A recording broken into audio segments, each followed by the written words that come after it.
Raffi Ahmad mengungkap Nagita Slavina ternyata sedang marah besar pada Billy Syahputra.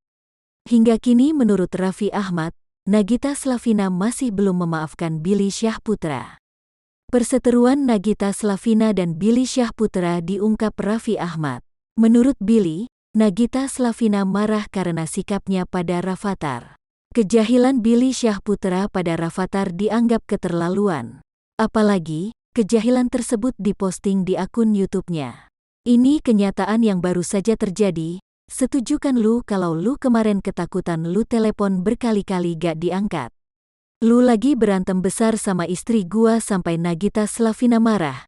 Ngamuk sampai detik ini belum memaafkan lu, kata Raffi Ahmad dikutip tribunnewsbogor.com dari akun YouTube TRANS7OFFICIAL dalam tayangan OVJ.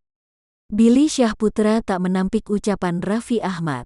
Billy mengakui bahwa Nagita Slavina sedang marah besar padanya.